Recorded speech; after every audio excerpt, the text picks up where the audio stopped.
yang mesti kita waspadai dari flexing itu sebetulnya adalah orang yang menyimak. Halo Smart Viewers, balik lagi nih di Good Talk. Nah, kali ini kita akan ngebahas soal flexing. Nah, kira-kira flexing dalam ranah psikologi itu seperti apa sih? Terus kira-kira definisi flexing itu seperti apa? Kita akan membahasnya nih sama Dr. Esther Widi Andangsari sebagai Deputy of Psikologi Departemen Binus University. Halo Ibu, apa kabar? Halo Mbak, kabar baik, terima kasih. Iya nih kan hari ini kita akan ngebahas soal flexing nih Bu, karena lumayan ya di media sosial lagi ramai gitu, apalagi beberapa waktu lalu sempat ada kasus nih ya, dan disitulah mulai muncul fenomena flexing. Nah, kalau kita ngebahas fenomena flexing atau pamer kan sekarang lagi marak terjadi di sosial media. Nah, kira-kira deh dari aspek psikologi sendiri, kira-kira apa sih Bu fenomena flexing ini?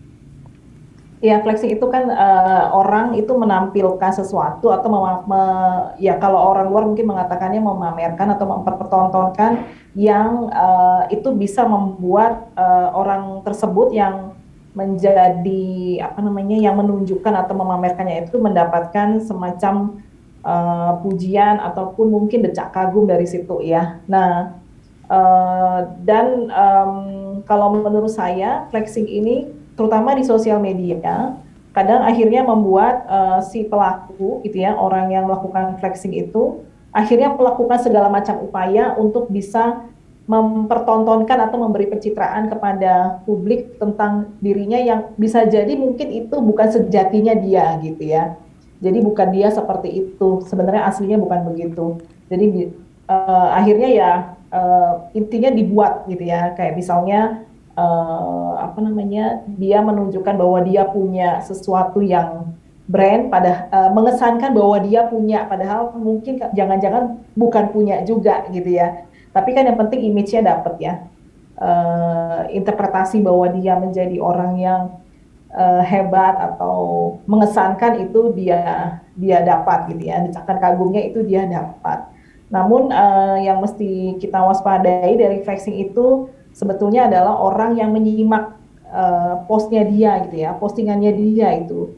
Karena seperti yang ada di dari prinsip dari zaman dahulu kala dari salah seorang filsuf yang juga banyak bicara tentang hal semacam ini dari zaman sebelum ada teknologi pun ada yang mengatakan bahwa sesuatu yang tampil di publik ya, entah itu tulisan, gambar atau apapun itu akan bisa diinterpretasi dengan sangat beragam oleh orang yang melihat. Jadi, nah yang justru perlu diwaspadai akhirnya adalah orang yang menyaksikan itu di sosial media. Dia bisa punya interpretasi yang beragam, dia bisa punya penilaian yang beragam, dan itu bisa jadi ada efek selanjutnya bagi orang tersebut, entah itu mulai di kognisinya, di apa yang dia rasakan misalnya, atau dia yakini beliefnya sampai nanti mungkin dia lakukan gitu ya. Itu sih yang perlu diwaspadai. Oke, berarti lumayan luas ya Bu ya, bukan cuman flexing itu bukan dari dampaknya tuh bukan dari yang si penggunanya berniat untuk memamerkan, tapi memang dampaknya itu adalah ke orang-orang yang bisa jadi malah dia terinspirasi dari apa yang dia lihat gitu ya. Nah, tapi kan memang dari sekarang ini kan tren lah gitu sosial media flexing pamer ya, sampai akhirnya pamer harta dan lain-lain. Dan mungkin beberapa orang juga sengaja untuk mempergunakan barang mewah untuk masuk ke dalam sebuah pertemanan gitu. Jadi kalau misalnya syaratnya nih selain kita juga mau bersosialisasi, flexing ini bisa jadi salah satu syaratnya gitu Bu. Nah, apakah menurut Ibu saat ini sudah masuk dalam kalau untuk masuk ke dalam circle tertentu itu perlu adanya flexing? Nah, ini sebenarnya tergantung apa ya, tafsir ya. Tergantung tafsir interpretasi dari orang yang bersangkutan sih. Kalau dia menilai atau menafsir bahwa untuk bisa masuk dalam satu kelompok tertentu dia perlu menampilkan diri atau self presentation tertentu misalnya untuk mengimpresi supaya dia mudah diterima, ya bisa jadi itu yang dia lakukan gitu ya. Kadang saya pikir apa namanya ya, ya kalau dia merasa itu akan membuat dia mendapatkan tujuannya, ya bisa jadi dia akan melakukan itu sih Mbak. Itu yang saya pikirkan gitu ya. Cuma memang para pelaku flexing itu kan kalau diperhatikan dengan seksama ya, itu kan fokusnya hanya kepada diri sendiri ya. Jadi dia bagaimana dia mendapatkan tujuannya, entah itu berupa yang tadi ya, bisa masuk ke satu kelompok misalnya, atau mungkin ingin menjual, tanda petik ya, menjual sesuatu, misalnya dia kayak ada barang tertentu atau jasa atau produk apa gitu ya, ingin menarik minat orang, akhirnya dia melakukan flexing ya. Nah, supaya orang akhirnya setidaknya mungkin mungkin at least langkah pertama yang dia harapkan adalah orang tuh akhirnya ngeliatin dia terus gitu ya. Akhirnya orang tuh bisa follow dia terus gitu ya. Nah, itu kan menjadi apa ya, fokusnya ke dirinya, fokusnya kepada target atau tujuan yang mau dia capai. Tapi para pelaku flexing itu sering abai tentang sebetulnya bagaimana efeknya itu buat orang yang lihat gitu loh, buat orang yang menginterpretasi apa yang dia sajikan dalam postnya. Itu sih yang saya pikir apa nggak diperhatikan oleh mereka ya. Nah, tapi kalau misalnya untuk dalam lingkungan pertemanan itu, misal nih memang flexing, pamer-pamer, kita kalau flexing kan bisa dihubungkan dengan pamer suatu kekayaan gitu ya Bu ya. Tapi kalau dalam satu pertemanan akhirnya menjadi suatu lifestyle, itu bisa menjadi apa ya, kita bilangnya toxic gak sih Bu gitu? Ya, nah itu dia, karena begini, kalau dia memamerkan sesuatu yang sebetulnya bukan dia sesungguhnya, dan dia terjerat di situ, dan akhirnya kan dia mengupayakan sesuatu yang bukan dirinya akhirnya kan, dan dia kayak mengelabui dirinya sendiri kan akhirnya, dan itu bisa kickback balik ke dirinya juga gitu. Akhirnya dia di tanda petik diperbudak untuk selalu harus menampilkan sesuatu yang wah gitu. Padahal mungkin aslinya dia nggak sesanggup itu gitu. Tapi karena terlanjur dia sudah dicap di apa ya? Dia punya image bahwa dia wah, dia glamor, misalnya dia apa, dia sendiri nanti akhirnya tersiksa gitu. Begitu dia masuk dalam pertemanan yang dimaksud, sementara pertemanan itu semakin berlomba-lomba untuk tampil menjadi yang glamorius gitu ya. Padahal aslinya dia nggak sanggup sampai apa memenuhi gaya hidup yang setinggi itu. Dia akhirnya mencoba terus memenuhi dan akhirnya bisa melakukan segala macam cara agar dia bisa mencapai titik itu. Nah, jadi kayak maksain diri gitu kalau menurut saya. Itu bisa membuat dia memaksakan diri, dianya susah, orang yang melihat dia juga sudah terlanjur punya image begitu. Jadi akhirnya saling apa namanya ya, saling jadi kayak siklus gitu. Dia terjerat dengan apa yang dia tampilkan. Orang lain sudah terlanjur menilai dia begitu, sudah menganggap dia wah, dan orang mungkin sudah terinspirasi barangkali begitu ya, dan mungkin juga mengikuti gayanya, dan dia nggak mungkin berubah dari situ kan. Akhirnya dia terus berusaha memenuhi apa yang terlanjur sudah ditampilkan seperti tadi. Apalagi kalau udah masuk ya, udah diterima, udah masuk, nah udah nggak bisa lepas dari apa yang dia tampilkan tadi. Kira-kira begitu sih menurut saya. Oke. Nah Ibu, ini kan di media sosial sendiri juga flexing ini kerap digunakan untuk menjaga eksistensi seseorang. Nah kira-kira apakah flexing ini merupakan tindakan yang tepat apabila hanya untuk menjaga eksistensi saja? Iya, baik. Kalau dari literatur yang saya baca, yang saya telusuri, flexing itu kecenderungan apa dimaknainya negatif ya. Jadi bukan sesuatu yang positif ya. Karena kan akhirnya dia menunjukkan dirinya bukan dirinya yang betul gitu ya. Jadi ini kayak ada gap antara real me-nya dengan apa yang dia tampilkan di publik begitu. Dan kalau kita membangun self concept atau eksistensi diri kita dibangun berdasarkan flexing, itu udah dengan konsep yang tadi ya, dengan pandangan bahwa flexing ini dianggap negatif, ya itu menjadi tidak sehat gitu ya.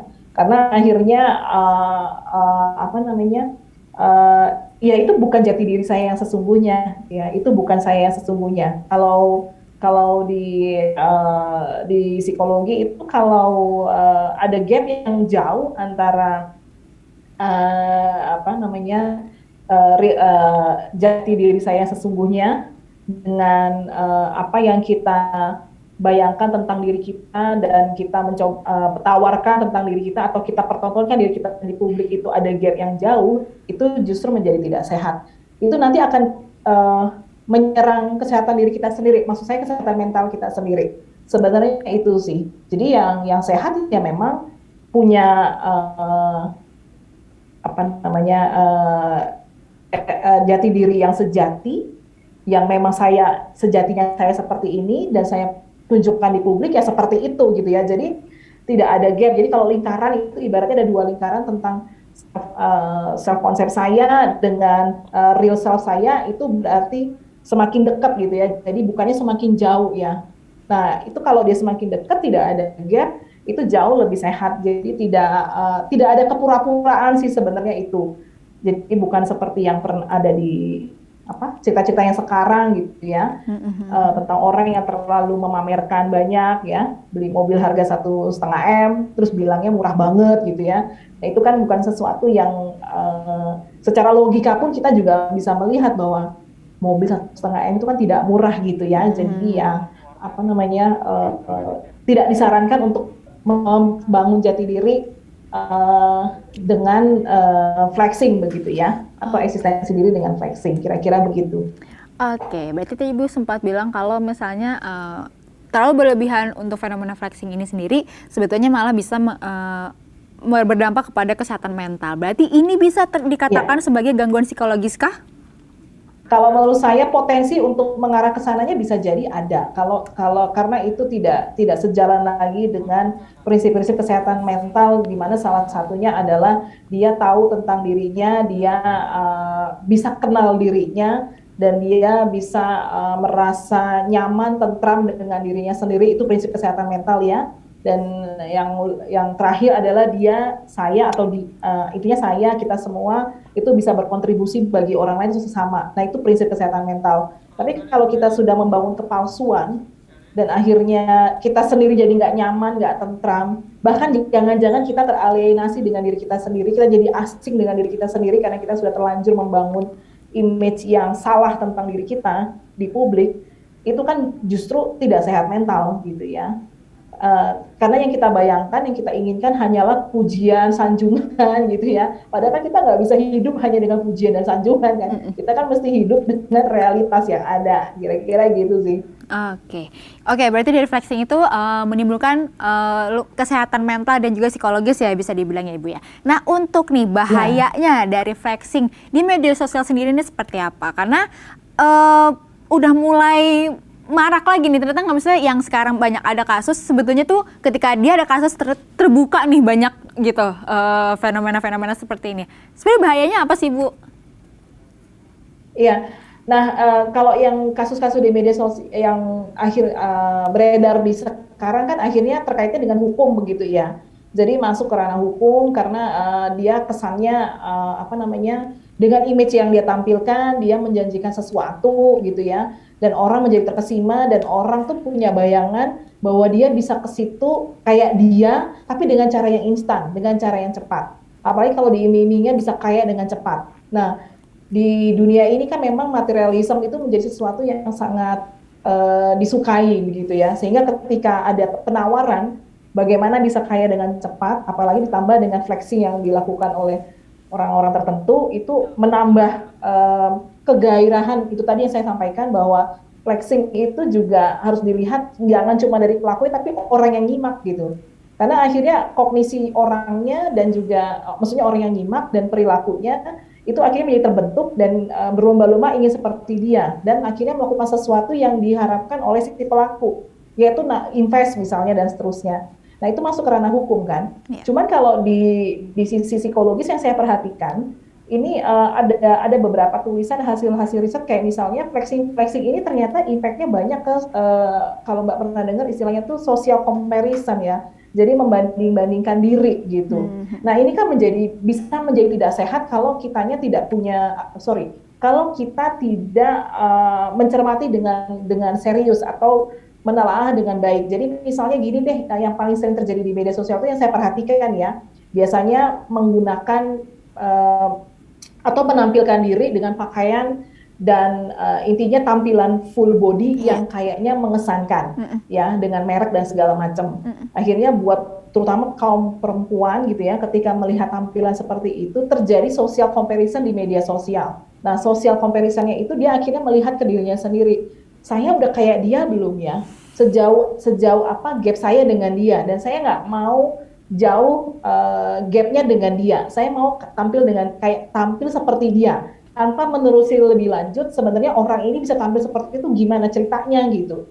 Yang penting image yang ditampilkan ya. Kan bisa, karena flexing kan bisa berlebihan dan dia bisa pakai segala macam cara yang mungkin bukan punya dia sebenarnya barang-barang itu yang kita nggak tahu gitu ya. Entah editing, entah apa kita juga nggak tahu gitu ya. Nah akhirnya terjadilah social comparison. Nah social comparison yang terus-menerus dilakukan, jadi membanding-bandingkan itu terutama upward ya, karena social comparison itu bisa upward, bisa downward, tapi kalau di media sosial kebanyakan yang terjadi adalah upward. Jadi membanding-bandingkan diri itu dengan sosok yang kelihatannya jauh lebih keren dan lebih bagus, yang tanpa kita telusur lebih jauh, kenapa dia bisa begitu. Nah, itu akan bisa membuat dia akhirnya sulit untuk menerima diri dia yang sejatinya. Jadi akan sulit bahwa kamu tuh begitu aja tuh sebenarnya udah oke. Nah, dia selalu merasa saya kurang. Nah, itu akan membuat dia berlomba-lomba kayak gitu. Atau bahkan nanti bisa mengupayakan hal lain, misalnya maksain diri melakukan apa ya namanya pengeluaran yang jauh lebih besar dari yang seharusnya demi tampil berdasarkan perbandingan di sosial media gitu ya. Dan itu juga akhirnya membuat kesehatan mentalnya nggak terlalu baik karena dia menjadi tidak happy. Jadi happiness-nya itu atau kesejahteraan psikologisnya itu terbangun kalau dia menjadi serupa dengan orang itu, yang kadang bisa terlalu maksain. Kalau di penelitian psikologi itu sudah ada gitu ya, social comparison itu membuat orang menjadi tidak bersyukur karena kami ada istilah yang namanya gratitude gitu ya. Jadi sulit untuk bersyukur, jadi tidak bahagia dengan diri sendiri, jadi ada envy, iri hati gitu ya. Dan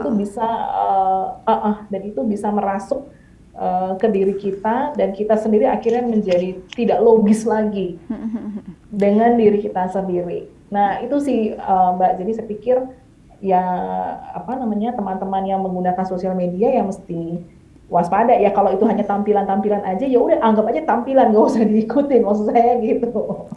Nggak usah terlalu betul gitu. Ya memang yang paling bahayanya adalah ketika yang menyaksikan dari si orang yang flexing tersebut gitu kan. Jadi dia akhirnya terinspirasi, dia mau bagaimanapun caranya gue pengen kayak dia gitu kan. Nah tapi memang secara mungkin kan kalau misalnya kita bilang flexing atau pamer, bisa dibilang sebetulnya ya bisa dibilang mungkin hal yang ada di diri manusia lah sifat pamer tersebut ya. Bisa pamer, mungkin bisa pamer karya atau pendidikan dan lain-lain. Tapi memang karena kita bahas flexing yang agak ranahnya akhirnya ke negatif nih Bu, ya kan. Nah kira-kira Bu, sebagai kita penggunanya yang melihat fenomena tersebut, gimana sih Bu cara mengendalikan diri agar kita tidak melakukan flexing atau bahkan mungkin kita bisa mengkontrol hal itu? Kalau menurut saya begini ya, kita semua yang menggunakan sosial media mesti punya awareness, kesadaran bahwa sosial media itu sekarang sudah menjadi sarana yang muatannya itu beragam. Jadi mesti aware banget untuk gunakan akal sehat kalau menurut saya sih. Gunakan akal sehat, jadi betul-betul dinilai dulu. Ketika melihat posting, kalau memang itu kita lihat kan tidak semua flexing ya kalau menurut saya ya, menunjukkan keberhasilan misalnya atau apa gitu kan tidak semuanya flexing. Kalau itu memang kelihatan dia ada usahanya, kemudian dia ceritakan dengan apa adanya tanpa berlebihan begitu ya. Nah itu menurut saya is okay ya, tinggal kita memberikan apresiasi bahwa kerja kerasnya memang berhasil. Tapi kalau udah ada instantly gitu ya, kayaknya nggak ngapa-ngapain tapi kok begini, nah itu mesti hati-hati gitu ya. Jadi sadar bahwa ini muatannya bisa macam-macam, motifnya juga macam-macam, tujuannya macam-macam, sehingga kalau yang namanya pakai media sosial ya pakai akal sehat gitu ya. Kadang kita sulit menyalahkan orang yang menjadi pelaku karena dia merasa ini kebebasan untuk menyatakan diri karena ini ranah publik gitu ya, atau bahkan tidak sadar bahwa itu ranah publik, jadi merasa bahwa ini kan tentang diri saya, suka-suka saya dong, saya mau postingnya apa.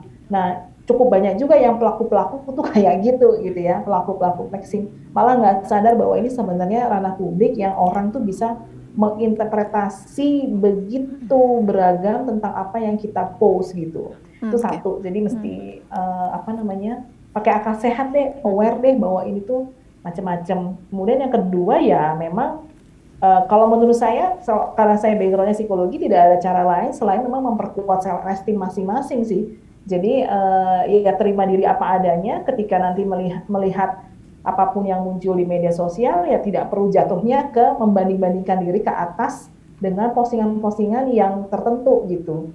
Karena dia udah merasa nyaman dengan dirinya, dia udah selesai dengan dirinya, sehingga ya udah ngelihat itu sebagai satu tampilan aja. Jadi bukan untuk sesuatu yang mesti disaingin gitu loh. Gue juga nggak mau kalah, gue juga mau kayak gitu. Nah kira-kira gitu. Nah itu yang kadang menjadi nggak sehatnya di situ sih. Kira-kira demikian kalau dari saya, Mbak. Oke. Memang ya itu balik lagi ya, memang dampaknya banyak, terutama sebetulnya melihat. Dan juga flexing yang berlebihan itu kan juga sedikit banyaknya mengganggu kita gitu ya. Nah gimana sih untuk kita caranya untuk bisa menghadapi, bagaimana nih cara yang perlu kita tanam gitu untuk menghadapi orang-orang yang suka flexing, atau mungkin ada bibit-bibit kira-kira nih akan flexingnya yang ranahnya bahkan yang negatif gitu Bu, seperti apa gitu? Iya, ya tadi ada yang terluput saya sampaikan bahwa kalau tadi kan orang yang lihat fleksinya, nah buat orang-orang yang menjadi pelaku fleksi ya memang ya ini terlepas dari motif ini ya, motif kesengajaan untuk ekonomi ya. Saya itu kayaknya bisa ada cerita yang lain, tetapi isu yang lain maksud saya. Tetapi kalau kita kerap melakukan flexing yang kadang juga dia merasa bahwa saya tidak akan mendapatkan penghargaan dari orang lain kalau saya nggak flexing, misalnya begitu ya. Nah, saya mau bilang bahwa sebaiknya tidak membangun diri kita, gambaran diri kita di publik hanya berdasarkan menurut dia apa kata orang gitu. Kadang pelaku flexing itu merasa dia nggak akan diterima kalau dia nggak flexing kan gitu ya, sehingga dia mencoba untuk melebih-lebihkan yang sudah nggak logis lagi. Kalau menurut saya ya memang tetap perlu untuk berpegangan pada diri yang sejatinya itu jauh lebih baik dan lebih tenang hidupnya. Kalau balik lagi ke prinsip kesehatan mental bahwa menerima diri apa adanya, hidup dengan tenang, tentram, dan tahu tujuan hidup kita dan bisa berkontribusi buat orang lain, itu jauh lebih penting. Jadi penguatan di keberhargaan kepada diri sendiri itu membuat saya menghindarkan saya untuk tidak menjadi pelaku flexing dan juga merasa tidak perlu ngikutin kalau ada orang yang flexing di media sosial. Jadi itu sih prinsipnya. Oke. Jadi memang flexing ini